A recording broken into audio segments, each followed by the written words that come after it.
Pessoal, começando esse vídeo um pouquinho diferente. Antes de você assistir, eu quero que você leia a palavra de Deus em Gênesis capítulo 27 e depois você vem para cá. Porque é um capítulo decisivo sobre a ética cristã. Vou ser muito sincero com você. Hoje eu acordei umas 6 e pouco da manhã, coloquei no YouTube para assistir Pastor Augusto Nicodemos em Gênesis capítulo 27. A palavra dele ali, porque realmente assim, eu falei, eu preciso aprender algumas coisas. Não tá claro para mim isso. Será que é assim mesmo? E isso me abriu a mente. Então eu vou recomendar para você. Leia a palavra de Deus, assista esse vídeo e depois vai no YouTube e assista ele lá também, tá bom? Para você complementar, porque não é um capítulo fácil, tá? É um capítulo puramente familiar. Deus não se apresenta, Deus não aparece aqui, não fala nada, mas realmente assim, é complicado a questão da ética cristã. Porque senão você vai criar uma coisa na sua cabeça que você vai falar assim, mas era isso mesmo? Então tinha que ser feito isso? Então foi pago o mal com o bem? Calma. Não é fácil, isso aqui não foi fácil mesmo, tá bom?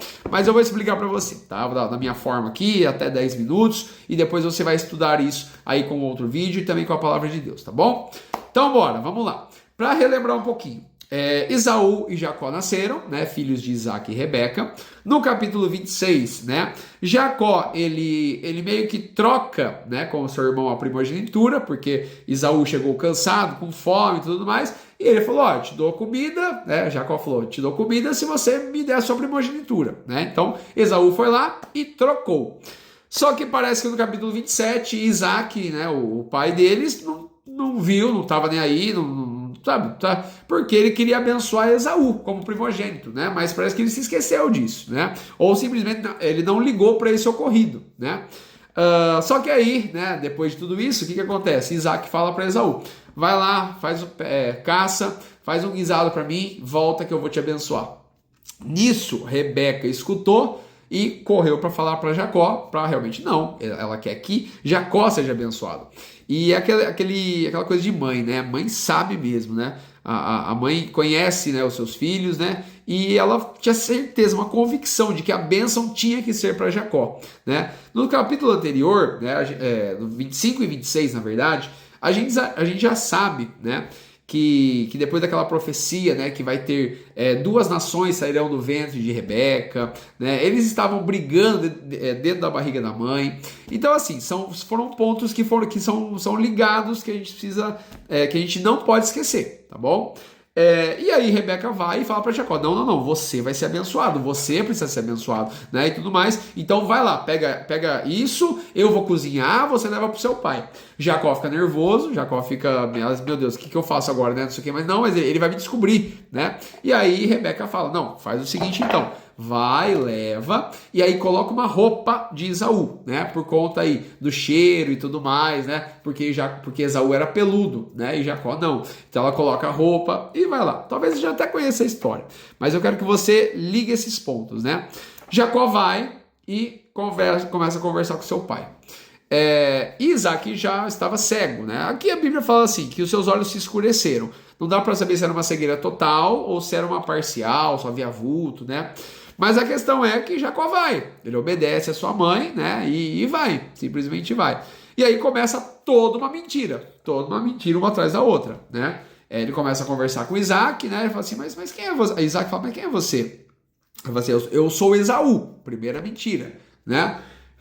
Aí ele fala, nossa, mas a voz é de Jacó, né? Aí vem aqui, deixa eu encostar em você. Aí ele toca, tal, não sei o quê. Aí depois ele vai sentir o cheiro, né? Não sei o quê.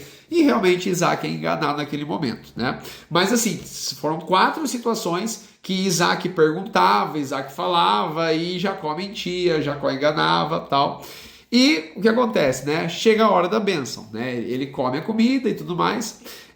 E até interessante uma coisa que me estremeceu um pouquinho assim, né, o versículo. O versículo 20, né? Isaac pergunta para Jacó, ele pensava que era Esaú, mas ele perguntou para Jacó, né? Ele falou assim, mas como foi tão rápido? Como que você pegou a caça tão rápido, já cozinhou tão rápido, já fez tudo isso tão rápido? E aí Jacó fala assim, né? Porque o Senhor, teu Deus, o mandou ao meu encontro. Né? Então ele falou que Deus providenciou a comida, Deus já fez tudo certinho, então ele colocou o nome de Deus ali naquela enganação, naquela mentira, né? É meio complicado isso, né? A gente não pode usar o nome do Senhor em vão, né? Eu espero que você, da sua boca não saia, né, palavras de zoação, de zombaria ou de mentira sobre o nome do Senhor, né? Eu espero que você, na sua realidade, no seu dia a dia, você entenda isso, né? O nome de Deus é santo, o nome do Senhor é santo, né?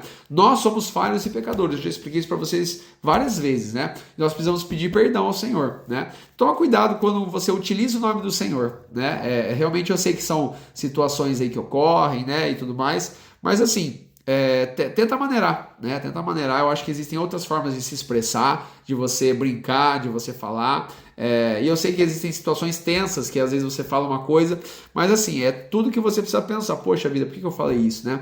Senhor, me perdoe, eu utilizei o seu nome em vão, né? Eu não queria, né? E não faça mais, né? Eu sei que no dia a dia às vezes acontecem algumas coisas. Toma muito cuidado com isso, né? Com os famosos bordões, com as coisas de comédia, ou até mesmo algo para você tentar passar por cima, sabe? Então assim, toma muito cuidado, tá bom? Muito cuidado mesmo. Não use o nome do Senhor, teu Deus, em vão, né? Bom, e aí continua, né? Então Isaac vai lá e realmente depois de tudo isso, né? Ele abençoa Jacó, pensando que é Esaú, né?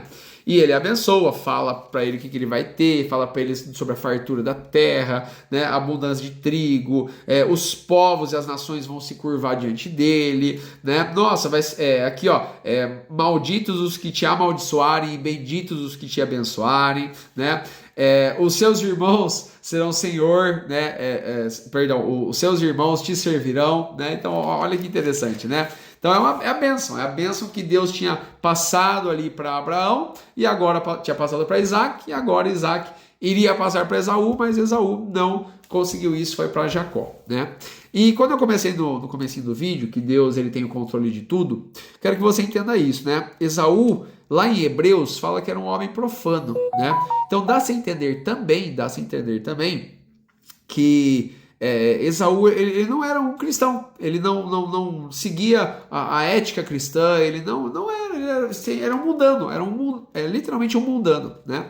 Então assim, eu espero que você entenda isso, né? Que quem herda a bênção do Senhor é o povo do Senhor, aqueles que buscam a sua palavra, né? Aqueles que o adoram, que o amam. Então uma reflexão para mim e para você, né? Nós somos povo do Senhor, nós podemos ser chamados de filhos de Deus, né? Nós cremos no Senhor de todo o nosso coração, né? Realmente o que Esaú fazia, né? Ou era, né? Da forma como ele fazia, não tinha sentido, né? Era uma forma que realmente dá a entender que ele desprezava o Senhor, por mais que seja um bom caçador, né? Uma boa, talvez até mesmo um bom filho, né? Fazendo as coisas ali e tudo mais, mas não, provavelmente ele deixava, né? Os princípios do Senhor de lado, né? E Rebeca já via isso em Jacó, que Jacó ele era fiel ao Senhor, né? Que ele buscava ao Senhor, mas de toda aquela situação que ocorreu, né? E você precisa lembrar, né? A cultura da época e tudo mais, né? Então tem muita coisa interessante nisso que a gente precisa ligar, né? E aí acontece, né? Que depois que Jacó é abençoado, ele sai da presença e logo em seguida Esaú já entra, né? Pedindo a benção também. Isaac fica doido, fala assim, mas como assim? Não, eu acabei de abençoar. E aí Esaú fica nervoso, Esaú começa a chorar, me dá uma benção, me dá uma benção, me dá uma benção. Ele começa literalmente a chorar, ali no versículo 38. E aí, nossa, fica uma situação muito crítica, né? Ele quer esperar Isaac falecer para depois eliminar seu irmão, né? E tudo mais, né? Então, assim, foi uma situação crítica ali. Mas eu quero dizer para você, né? Claro que eu nunca vou recomendar para ninguém, e não é esse o intuito da palavra de Deus, que enganar o outro é melhor, que isso, não é isso não. Tudo isso aqui foi escolha de homens, né? Mas Deus tem o controle de tudo, né?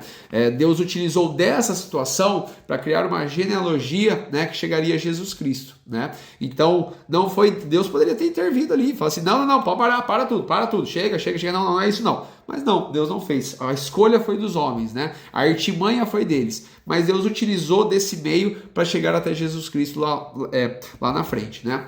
A minha recomendação para você não precisa bolar nada disso. Não precisa bolar o mal, não precisa bolar uma traição, não precisa bolar nada disso. Você tem que fazer o que é certo, o que é verdadeiro, o que é puro, o que é santo, né? Deus nos ensina assim. Esse capítulo aqui foi a prova de que Deus tem misericórdia dos seus filhos, né? Porque Rebeca cria no Senhor, Jacó cria no Senhor, Isaac era o filho da promessa, cria no Senhor.